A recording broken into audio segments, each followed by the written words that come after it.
Jewish Education in Media is pleased to present L'Chaim, a program that highlights the people, issues, and events of importance to the Jewish community.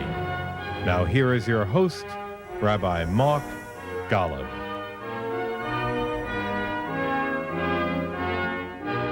I'm Mark Golub, and while the Jewish world was absorbed by the high holidays and the 10 days of awe, the melodrama that so often characterizes the Middle East continued to unfold. After an August 21st attack in which government forces of President Bashar al-Assad used chemical weapons to kill more than 1,000 people, including hundreds of children, President Obama announced he would follow through on his promise to punish Assad if Assad crossed Obama's red line and used chemical weapons. Secretary of State John Kerry announced the administration's plans to the world, indicating a U.S. missile strike would be limited and brief, but would make it clear that it was impermissible for any nation to use chemical weapons. But as the high holidays began on September 4th, President Obama began to realize that he did not have the support, internationally or domestically, to initiate his attack. As the British Parliament rejected their Prime Minister's call to join the United States in an attack on Syria, American polls indicated an overwhelming public sentiment against U.S. involvement in Syria, and the president put his attack on hold in order to wait for Congress to reconvene so that he could get congressional approval of a strike. Unfortunately for the president, as members of Congress began to return to Washington, it became clear that a majority of Congress were unconvinced of the wisdom of a U.S. military strike and seemed to be concerned that their constituents were so overwhelmingly opposed. But just as it seemed like the president was in a no-win situation politically, Russia's president, Vladimir Putin, entered the drama supposedly after an offhand comment of ridicule by Secretary Kerry and suggested that he, Putin, would work out a diplomatic solution to end the potential armed conflict by convincing President Assad to hand over his entire chemical stockpile to an international body which would ultimately destroy all of Syria's chemical weapons. And that's basically where we are today, as I'm joined by four individuals who will be discussing with me the Syrian drama and its many fascinating dimensions. Let me introduce our participants to you, all of whom are well known to you. Steven Bayme is the director of the Contemporary Jewish Life Department of the American Jewish Committee and its Kaufman Institute on American Jewish-Israeli Relations. Micah Halpern, who publishes the Micah Report online and is the author of the bestseller Thugs, available on Amazon.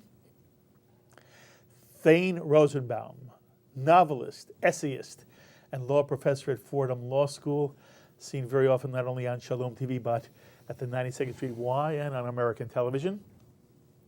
And Shai Franklin, a senior fellow for United Nations Affairs and a member of the board of directors of the Institute on Religion and Public Policy. And gentlemen, thank you so much for joining me. I am so anxious to hear what you have to say. And I want to go sort of by this chronologically to see where you were and now where you are. And Steve, I begin with you. So prior to Vladimir Putin stepping into the issue with his diplomatic initiative, it looked like the United States was considering a military attack, sending cruise missiles against Syria. Did you approve? Were you in favor of such an action? I felt that America had drawn a red line. The credibility of the United States was at stake, and that if the president of Syria crossed that red line, there's a necessity for reprisal, for a response. So in that sense, before you introduced Congress, before you introduced Putin, I was convinced the response was almost imminent, if not immediate. I think it was one Friday afternoon, I left the office and I said, by Monday, things will be radically different here. Mm-hmm. Obviously, things didn't work out that way. The degree of opposition in Congress was much greater than anyone anticipated. And the Putin gambit began as a... Okay, but don't jump ahead. Okay, I won't jump ahead. At the time, you were in favor of a military strike. Absolutely. I felt it was necessary once the red line had been crossed. And I want to understand, is it because the red line was drawn? In other words, if there had been no red line, and you learned that on August 21st chemical weapons were used in Syria, would Steve Bayme had written to the president, "I think it's time for you to attack"?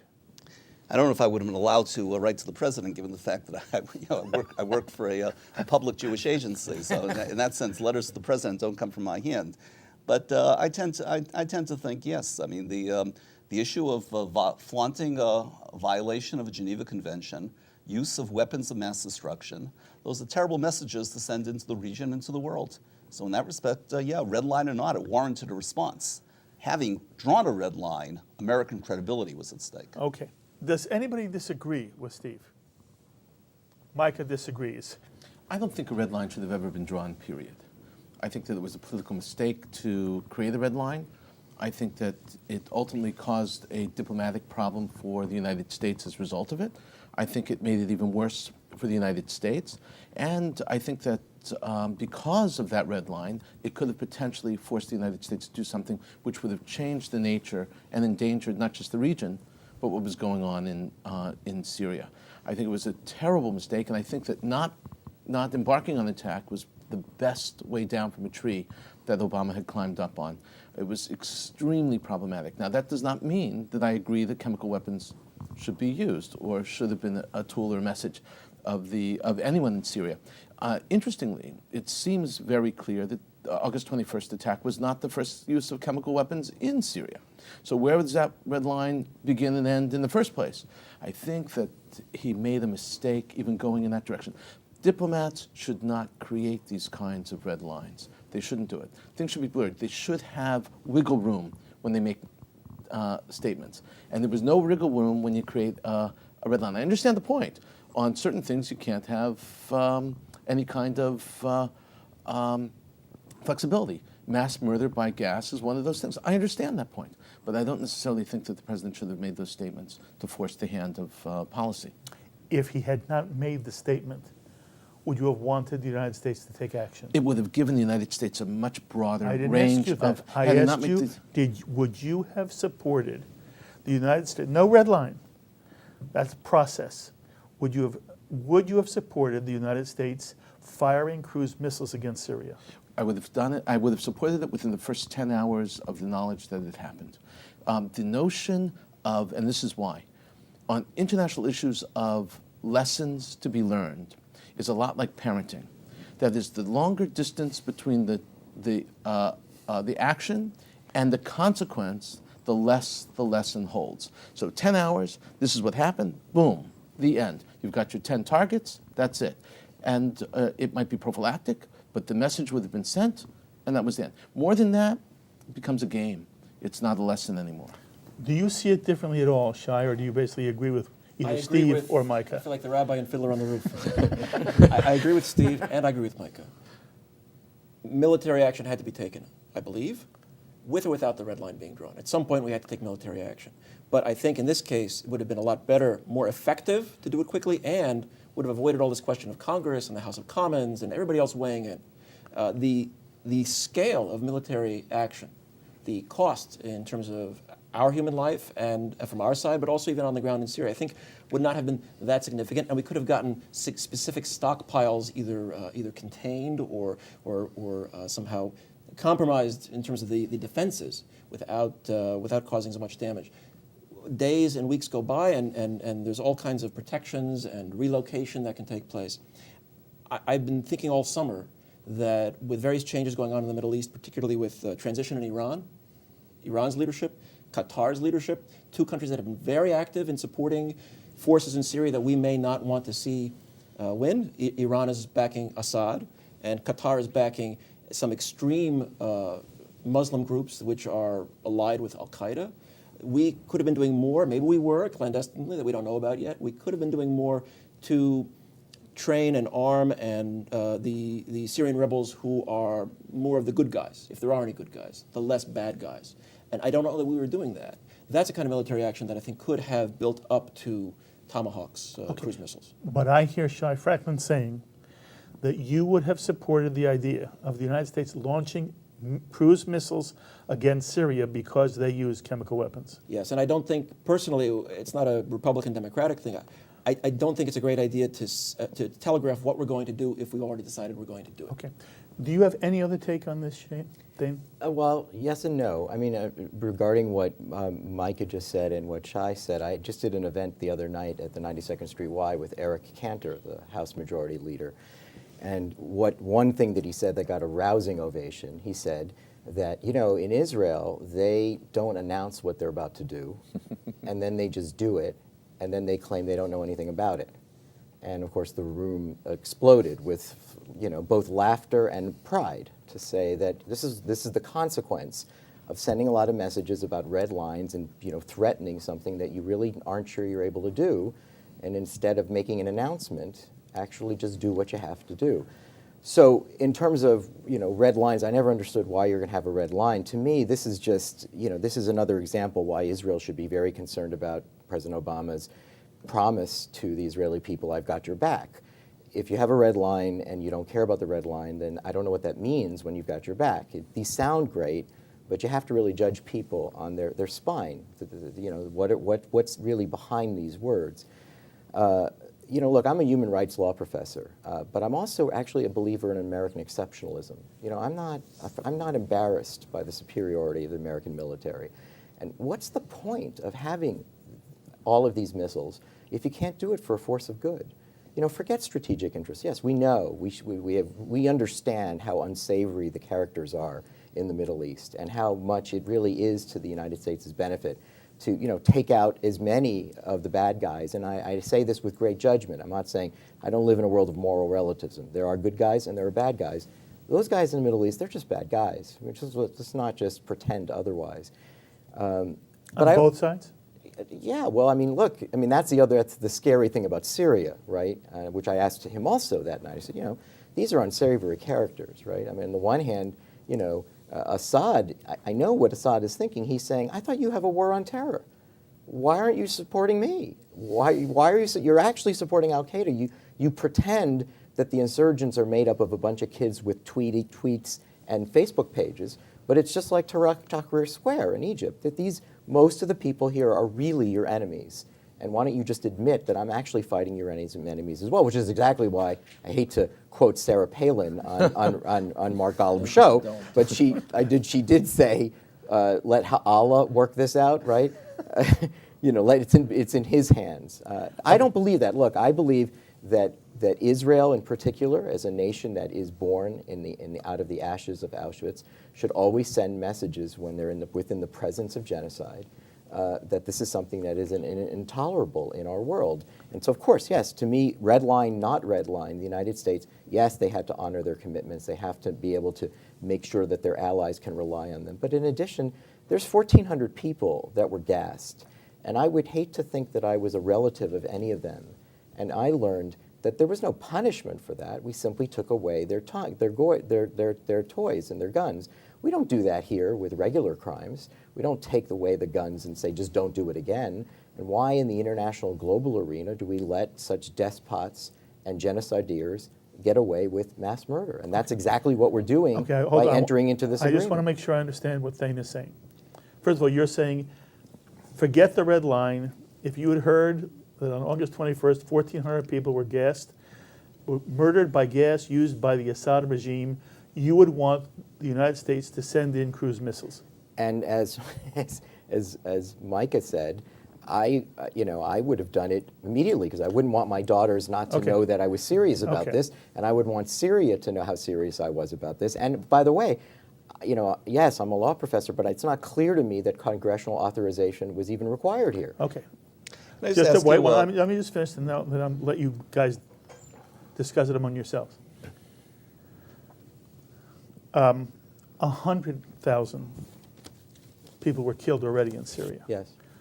Why, for you, do you want to send in cruise missiles after 1,400 are gassed, but you aren't arguing for the same thing, well, let's say 25,000 or 50,000? I would have done it. So you would have sent in American cruise missiles you would have sent American missiles in much earlier, is that right? When look, I'll say to this, I'm a human rights law professor. Yes, I want to understand the philosophy I am going to tell you that I'm pretty consistent on this message. I think it could say, well, does the United States do this all around the world? Do we do this for the Kurds of Turkey? Do we do the Kurds of Iraq? Should we? At some point, you turn to the world and you say, you know what? Obviously, we're sending a message that we won't allow civilians to be killed. We can't do it every other country. We're asking other countries to do the right thing like us. But to sit back and pretend that innocent people are not being slaughtered, right? It's one thing when people thought there's a true civil war, right? There's an actual civil war in Syria, and it really is unsavory characters on both sides. But once we learned that innocent civilians were being killed, I think a statement was necessary. Innocent civilians are killed all the time in war. And I'm going to ask, all four of you have said yes. So I want to know the number. I want to know a number from each of you. How many civilians are you willing to have die as a result of cruise missiles? Just give me a number. Oh, you mean after If America after did effect? fire cruise missiles, to think that it would not kill hundreds of civilians is just folly. So how many civilians will Thane Rosenbaum sacrifice for this principle? Just give me a number. I can't put a number on Okay, that. I put the okay, same number Shai? that I said about bombing the tracks to Auschwitz. Shai? These are the kinds of Shai, statements. how many do I have you, a cousin. I have a cousin who graduated West Point. He's a major in the U.S. Army. Maybe someday he will sit on the chair on the Joint Chiefs, and he will be in a position to make that decision. No, you have to make it, Shai. I'm not going to make that decision. You're ducking. How about you? No, I'm not ducking. How many numbers? It's not our place. I think What's that's the covered. Excuse me, I number? want to say something. What's the No, number? Exceptionalism has limits. What's the number? The reality is that there are always collateral I just wonder issues. how many And- how but many you this willing to kind of weapon, sacrifice? this kind of weapon, and the way in which it would have been shot would specifically been directed away from civilian targets. That's nonsense. Okay, And, how many? How many? Look, I can't give you How a number many? either. What I can say is something a bit different, is that there have been such atrocities in the past. America at times has stood by silently, and that's tragic, if not criminal. At times America has responded, and I've applauded that. I would have done the same thing here. I'm sure there was civilian deaths in Kosovo when Clinton launched that bombing. I applauded that, so I would have applauded the same thing here. Obviously, one civilian death is one too many. Right. Certainly, it's not desired under any circumstances. In an act of war, you expect it to happen. That's radically different than using weapons of mass destruction targeted at civilian targets. And that's what took place. By the way, Let me ask you a question. is that what you think happened? Do you think that Assad that these 1,400 people were killed for no reason, for no strategic reason from his perspective? Because my understanding was that this was in the context of what he believes is a, quote, civil war in which there's a rebellion against the regime. Whether I like the guy or not, I understand his perspective. And there's also a question as to whether Assad ever did or did not want the gas used. But his regime did use the gas. But it used the gas not because it wanted to kill innocent civilians. Innocent civilians were the casualty of an action taken in the midst of a war. And by the way, Americans use napalm.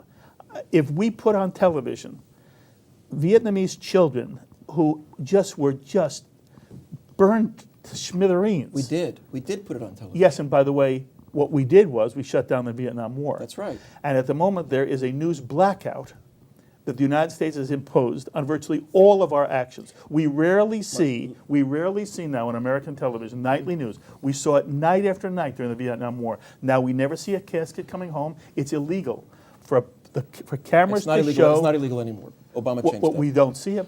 I'm not seeing a That's casket. the media's choice. I think there's a, no, I it think goes there's a much philosophical beyond that. difference, and I think it's important to underline it as best we can. The reality is that all lives are not equal, and I know that sounds terrible, but that's a reality.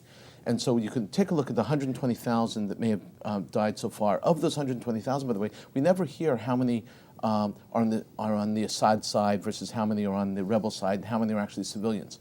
We just throw the number out. How many are innocent civilians? We just throw that out. And there are innocent civilians who've died. And by Yes, the way, that's human rights law doesn't distinguish between innocent civilians and uninnocent civilians. Civilians are They're civilians. That's true. Civilians themselves. Exactly right. And so that's a huge element. So that's one item. But and one should also recognize that in the philosophical issue, the reality is that not only are all lives not the same, the method of attack is enormously different.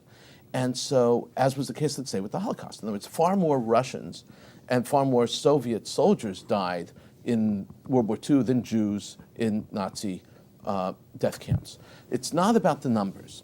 It's about the method and the choice of the weapon. And the choice of the weapon in and of itself elevated the victim to a level which was not the same. So in war, you have conflict. And as a result of that conflict, you have people who die and innocents that die also. There's no question about that. With the use of a method of gas, there is no subdivision between anyone. Gas spreads. Anyone in the area is killed. It's as simple as that. There's no selection.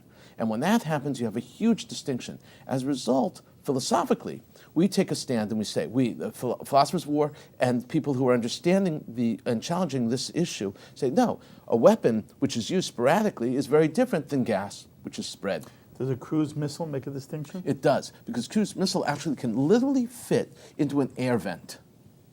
It can hit the air vent. Its accuracy is to the point, literally almost to the point of being able to, and this is fascinating, during the last Gaza war where Israel was hitting terrorists in Gaza, they were literally hitting cars in motion where the power of the explosive device, just because the power of the explosive device only touched that car and not the cars that were next to it were unscathed. You're not talking about a cruise missile being fired off a ship? All missiles can be changed in their head and in their explosive device, and you choose the device to meet your needs. Because they happen to have used the term tomahawk doesn't necessarily mean that was the only weapon that could have been used. What I'm saying is that the message and the slap on the wrist or the confiscation of weapons is not necessarily the only option. You could easily have shown them that you're hitting.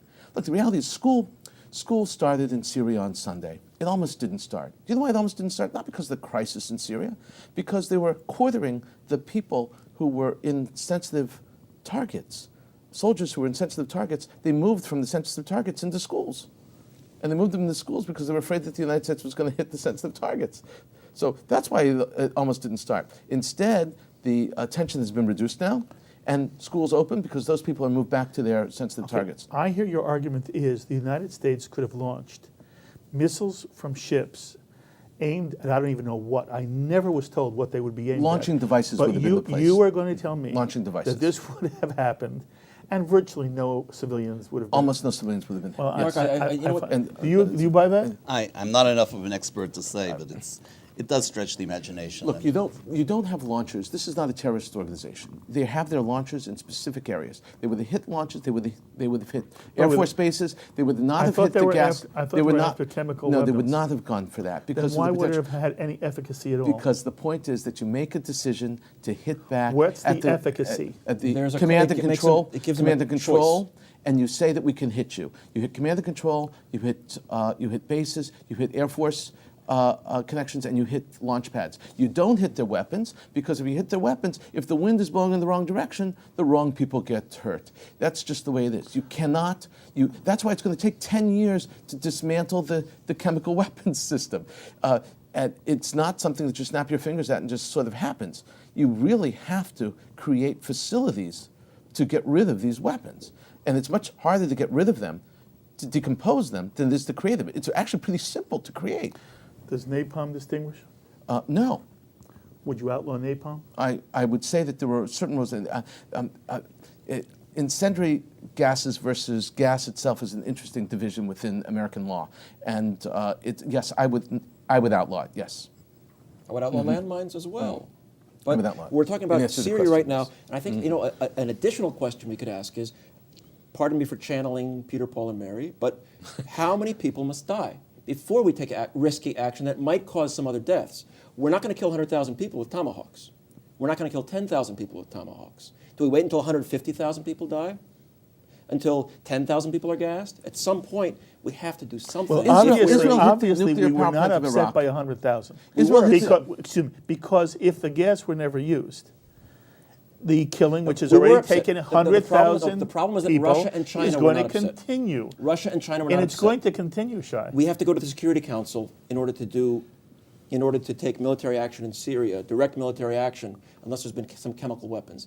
I think in U.S. law, there was an opportunity for the president to take some limited action with specific respect to the use of chemical weapons. In terms of the law, how would you formulate a policy in which you would encourage the United States to take action when there is some kind of internal war going on, whether it's civil or started by something else, that is literally taking the lives of individuals, be they civilians, soldiers, whatever.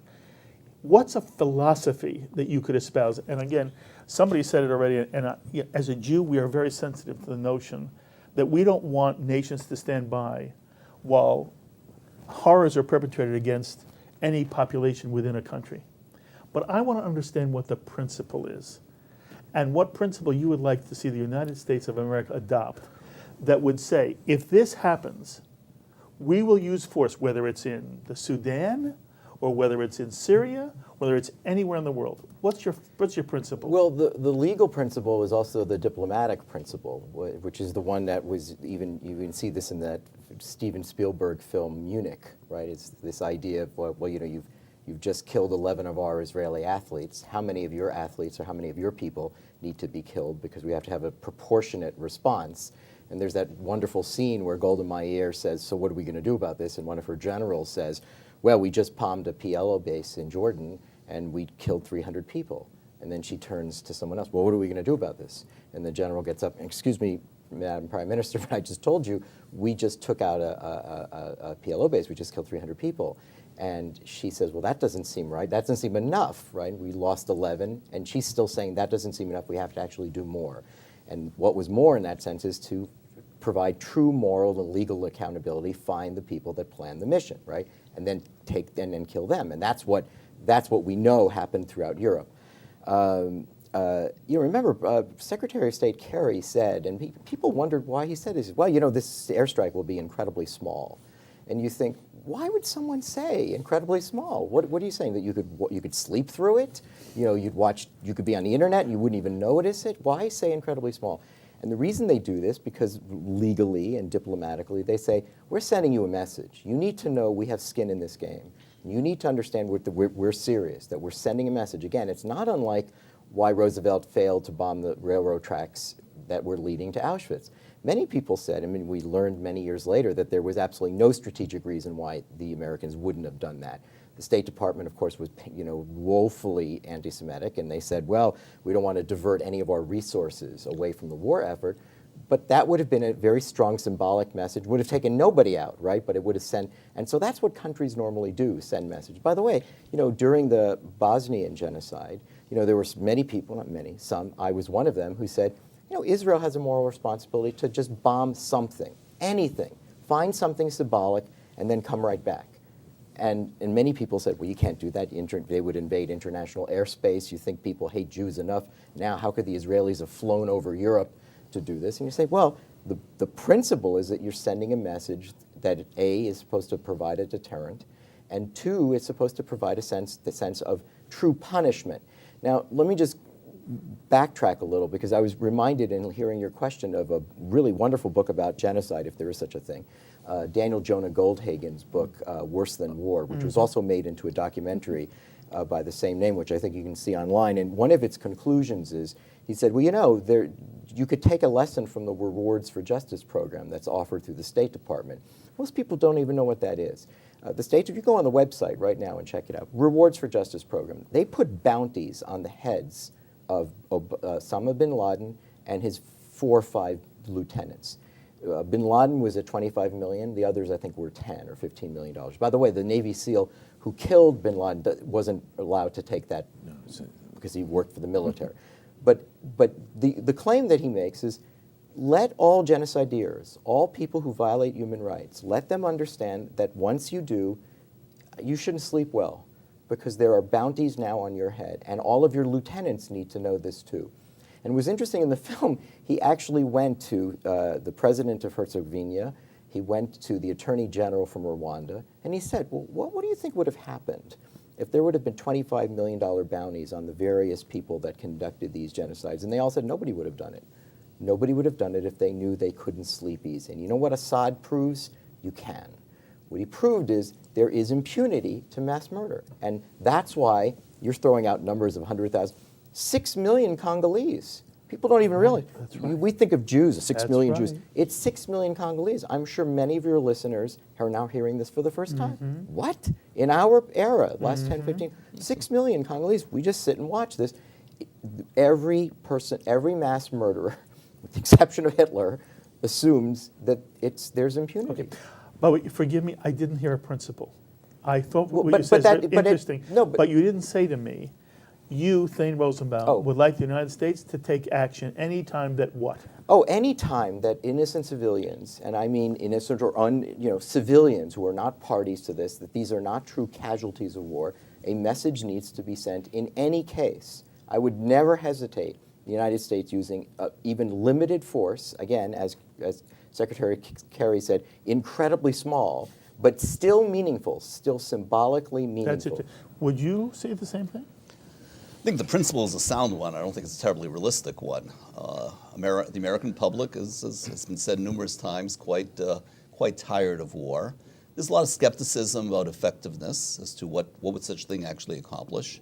There's frankly a long historical record preceding Roosevelt as well that goes back of our managing to look the other way. So that the principle itself is a sound one. Reality is Saddam Hussein used chemical gas in 1988 against Iran. I don't know if anyone around here recalls that or wants to, thinks we did the wrong thing by staying out at that point. We didn't stay out, we enabled it.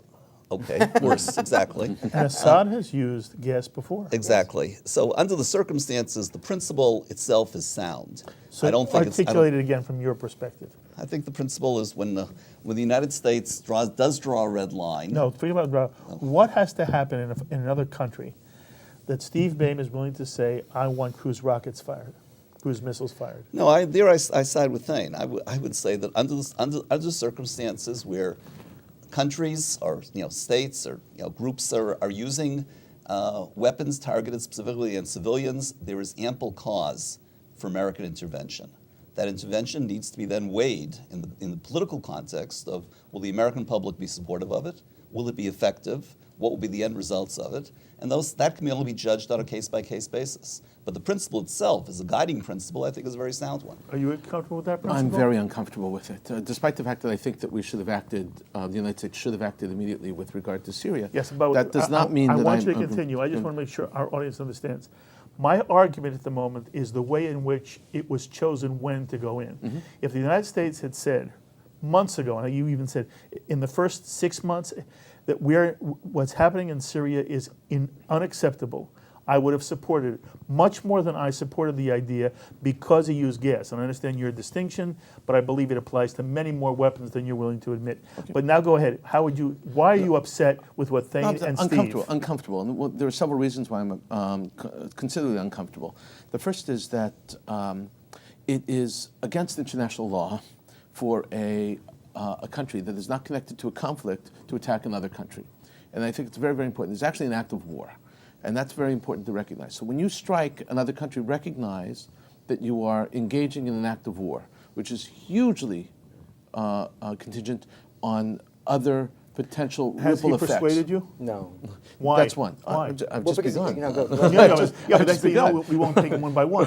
Because I don't exactly know, I don't remember actually the UN provision, but there are provisions in instances like this where we recognize that countries need to intervene. It's a responsibility to protect, but the Security Only with Council the has to make Security that Council. determination. Only with the Right. Security And Council. that's- And I that's think- exactly what I'm saying. I'm agreeing with Micah's direction so far. So, and I think it's very So important. he has convinced you. No, he's not convinced The me. United He's- States should not do it without United Nations Security Council Oh, approval. no, I don't. I mean, you're asking me what the law No, I'm is asking as you what opposed to principle you would like to I see would never. affected. The UN is a joke. The UN's a joke, he says. Well, the UN has certain things which are very useful, and many things are problematic.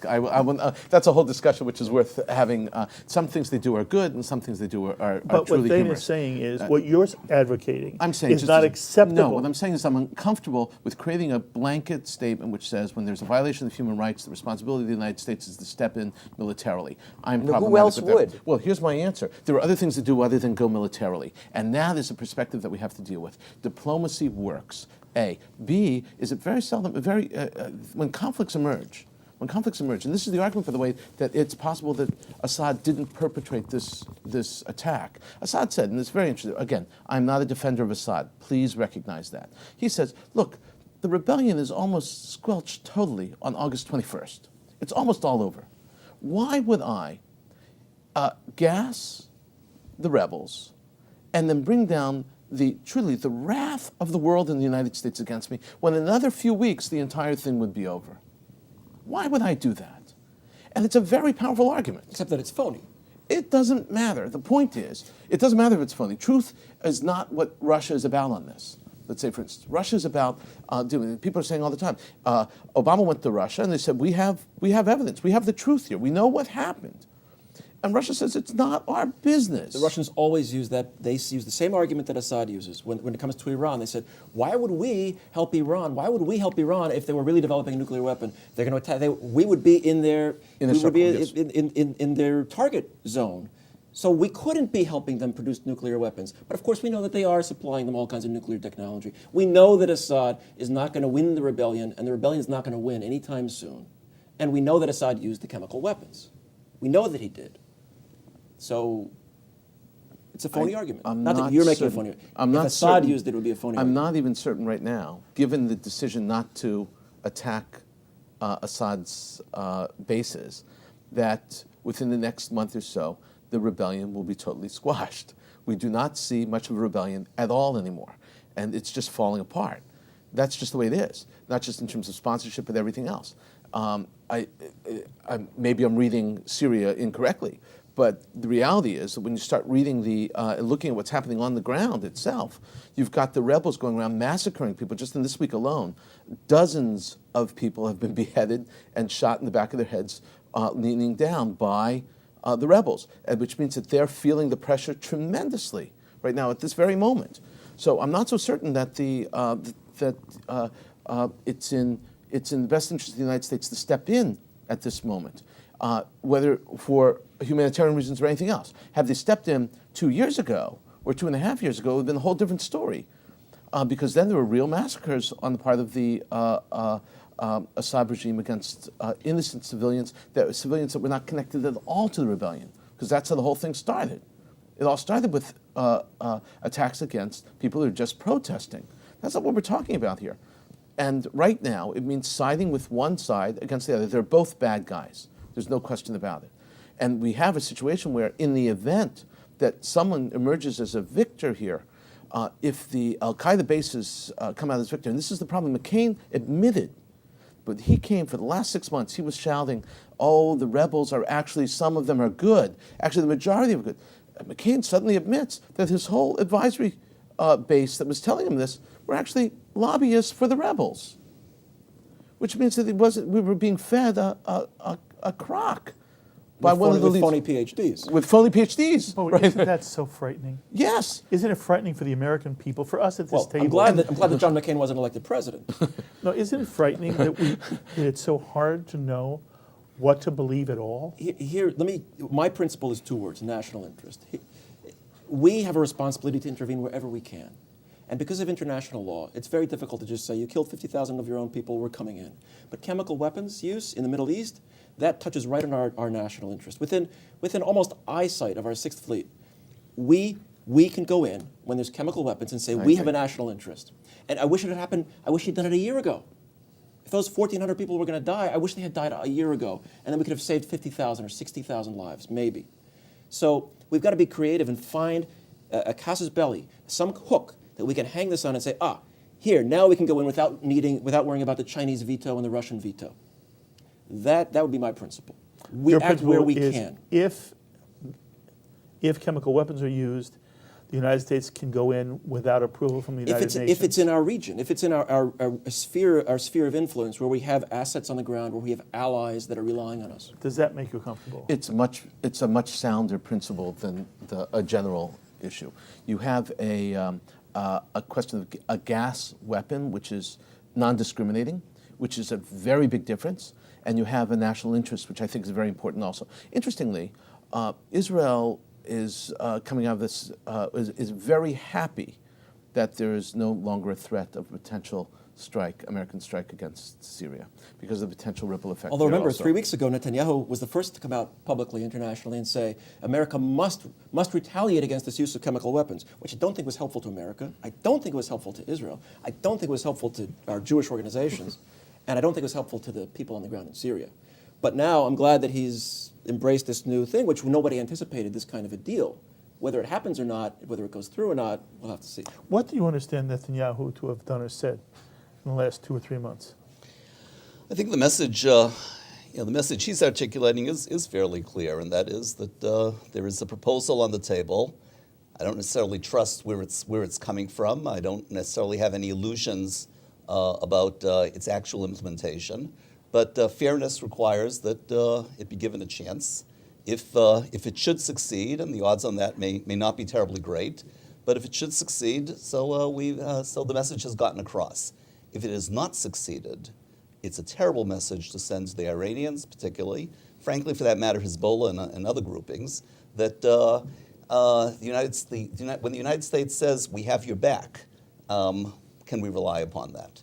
So, in that sense, Netanyahu's statement in recent months, I think, has been to hold to that line, that it is not tolerable that weapons of mass destruction be utilized. It's not tolerable, actually, that they be on Israel's border, which is the reason Israel actually went into Syria and was quite effective about it a number of years ago.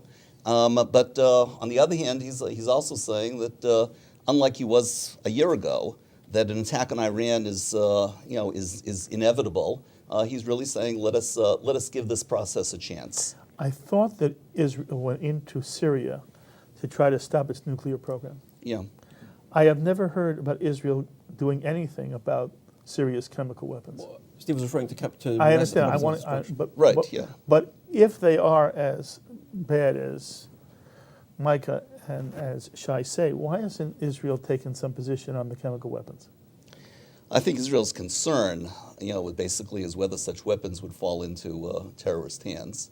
I think Israel's concern is about the fact that they were used. Once they're used, even if directed. I don't remember Netanyahu saying a word about this.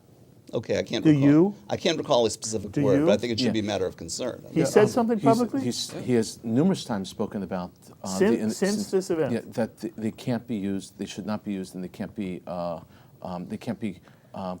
easily. And actually, action should be put into place. Even his comments about the agreement, the potential proposed agreement, that it has to be into place quickly so that the chemical weapons will not be hidden or transferred into Hezbollah's hands. Did he ever say anything that he supported a U.S. strike? Originally, he was in favor of striking immediately because of the red lines, and then he's moved back to say, and his people actually, and his generals have moved back to say that indeed that this could change. We're prepared for anything. Whatever happens, happens. And so we support the United States in their actions. Whatever it is, we are prepared for any of the risk factors, by the way, are enormously high, because you can never be prepared enough for a potential strike like this. Okay, I want to ask one more philosophical question, and then I want to bring the discussion to Israel. In the Holocaust, there was an innocent people who were not at war with anyone. And the Jews were selected for extermination, genocidal extermination, without ever having done anything to merit the persecution except for their existence. And so it seemed to me there that there is a moral claim on the world when that happens. I can grieve for the extent to which there is in various places tribal warfare between groups that ends up slaughtering people on both sides, where people say there's no good guy anywhere you look. In the meantime, a child's a child, a woman's a woman, a man's a man. It's terrible that they die. But it seems to me there's a distinction between that and what happened in the Holocaust, and that the claim that the Jew makes is not that a single power should have the right to decide as a moral judge when it uses its extraordinary lethal power to effect some kind of change on the ground based on some moral view of their own.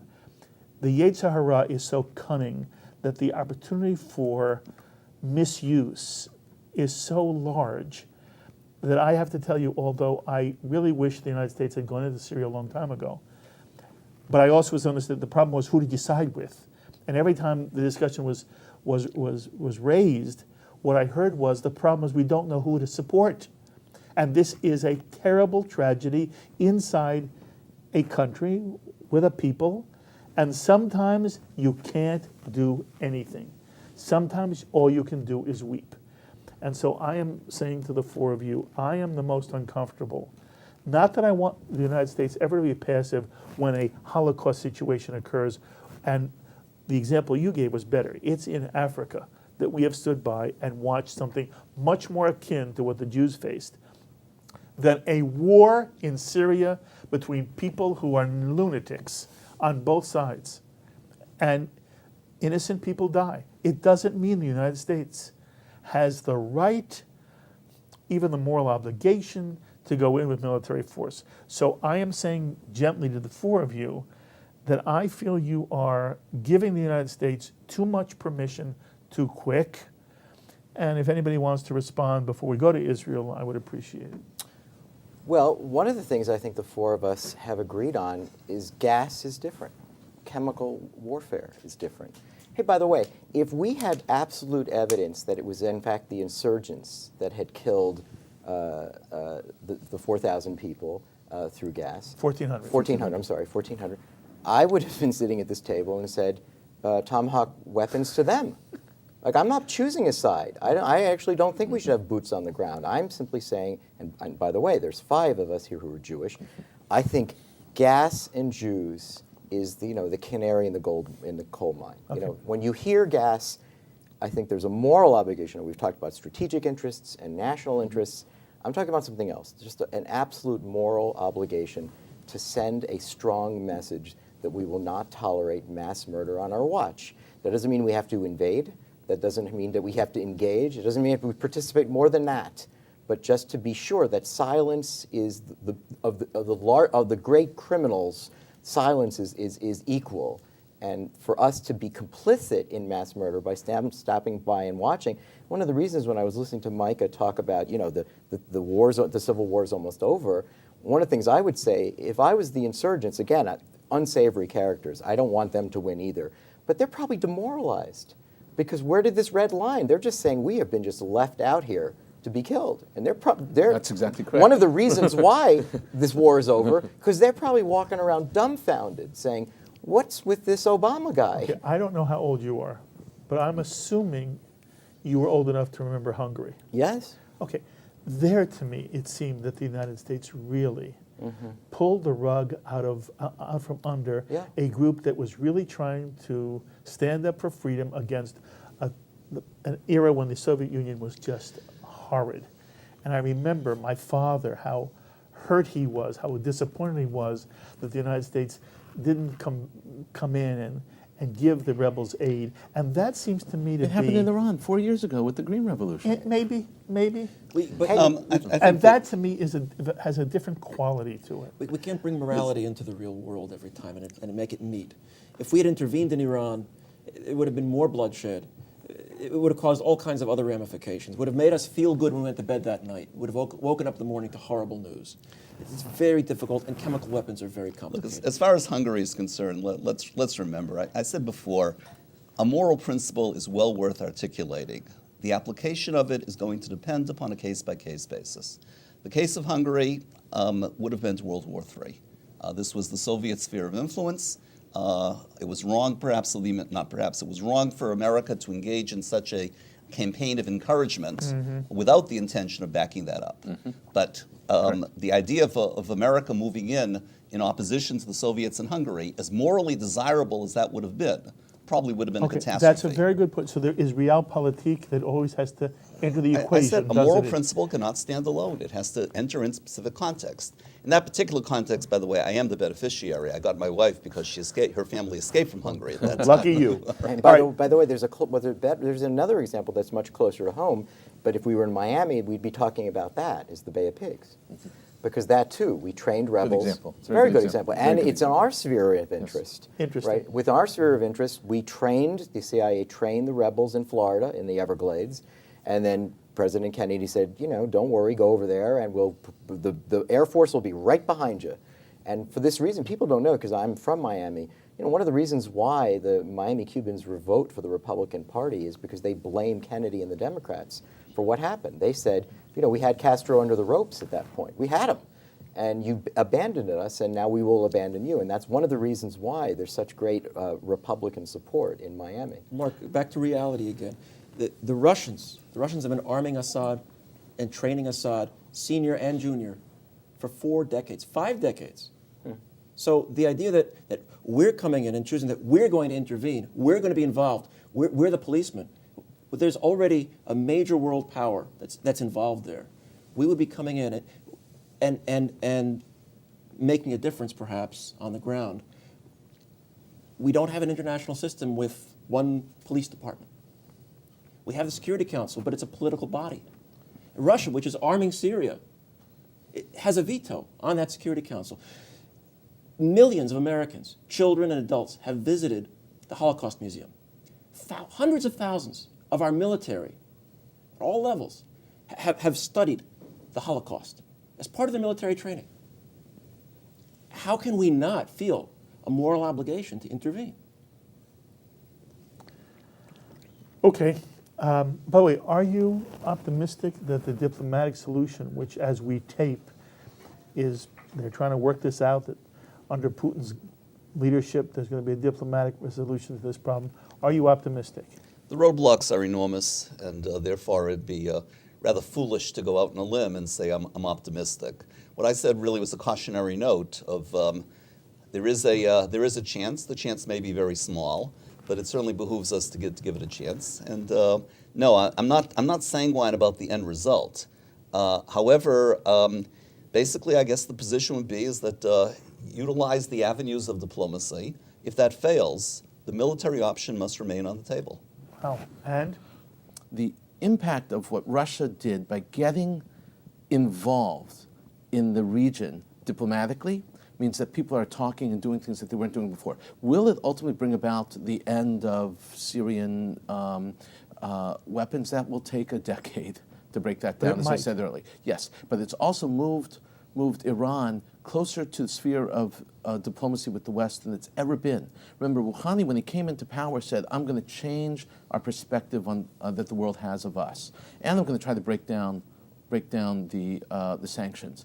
And he might indeed succeed in doing that just by saying, hey, we're going to close Fordo, the main enrichment center, not Combs, which is what Israel would like done also, but we're going to close at least one of them, and things might happen, all because Russia got involved in this. So it's not only negative. So I want that to be clear also. So what's it mean for Israel? Well, it means that Israel ultimately can't rely on any promises and any rhetoric from anyone, anywhere. Including President Obama. Including the United States, regardless of who the president is. And it's important to recognize that Israel has learned this on several levels. They learned it in their threat assessment several years ago also, when it became clear to the United States that that Iran, in their threat assessment of Iran, didn't think that they were moving towards nuclear weapons, and Israel thought they were. What happens is Israel said, we are now self-reliant. We are friends, and as close as friends we can be with the United States, but we can't trust them to make decisions quickly. Israel has to respond fast. When I say fast, that means when they get information, they're able to act within 30 seconds to 90 seconds of the information. They don't have to go to Congress to take a vote 3 weeks, 4 weeks, 8 weeks later. They can operationally move. You can't expect the United States to get their back that way. They can have their back, let's say, for instance, in terms of setting the stage and diplomatically moving things along, especially in the international arena. That's what they can. So it's a different type of friendship. It's not the kind of support that you would have thought. We've got your back militarily, but rather, I think, diplomatically. Wrap it up. The implications for Israel are multifold, and none of them are terribly happy. Not the least, frankly, is that in the middle of all this, with all these things happening, you mentioned the New York Times, they have nothing better to do than on the front page of the Sunday Review have a long essay by Professor Ian Listick about a one-state solution to the Middle East. So the fact that the leading one-state reality, I think, one state, what? Yes, And he two-state basically illusion. talks about the end of the Zionist state. It's called totally dissolution of Israel. That's what the as a deputy Jewish foreign state. minister has said in Israel too. That there is no two-state solution anymore. They're not pushing for two-state. Not for the same reason. Certainly not calling for the end of the Zionist dream. But he's assessing that. Look, the fact that the Times focused on that in the middle of all this, I find that to be quite disturbing. I agree. The essay itself, frankly, Shai, was The outrageous. American Jewish Committee put out a very strong statement in support of the two-state solution. Yes. Right after the senior Israeli official said that the two-state solution We is critis- dead. we And criticized good that for you. official. And good for you. Now the time's finally But go come. ahead, make your point.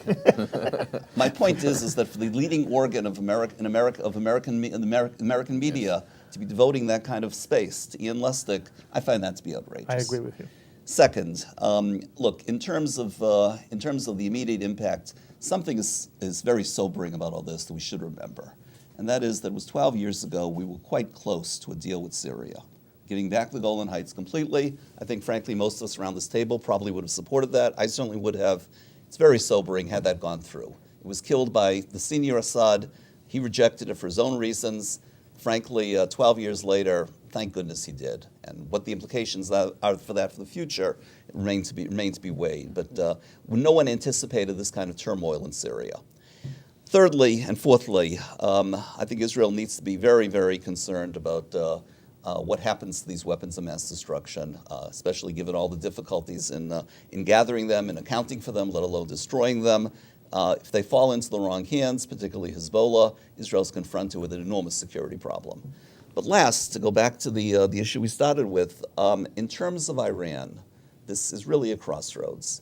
If this should somehow work, which again I say the odds on that are remote, but if it does work, then the American position in the Middle East, well, it's somewhat tarnished by dint of the way Obama conducted himself, but the position remains intact.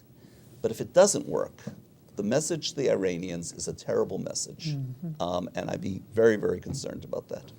It is so wonderful to sit with you. You know, I'm thinking to myself, I wish everybody watching Shalom TV right now had the chance to be at this table with the four of you. And I always say to you, you know, it's like pretend we just had a Shabbat lunch and we're all together. I would sit with you for hours and hours and hours. The four of you are wonderful. Thank you for giving me this time. Micah, Thane, Shai, Steve. There you have it. Four wonderful people discussing some ideas as it pertains to the entire Syrian drama. They agree, they don't agree, I don't agree, it doesn't matter. What you've heard here is things that we hope make you think through where you stand and how you feel about both the events that have transpired in the last couple of weeks and where do we go from here. And I will turn to the four of you often to continue the discussion. As always, I invite you to be in touch with me with any thoughts or comments you may have. Please email me, write me, post on our Facebook wall, tweet me. I would love to read some of your comments on Shalom TV. Until the next time, I'm Mark Golub. L'chaim, my friends, to life.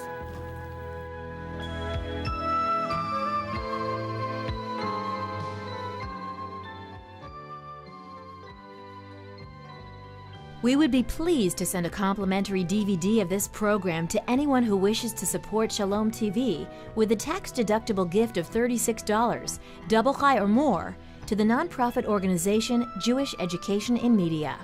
Simply visit the Shalom TV website homepage and click on the Donate button to make a donation by PayPal or your credit card.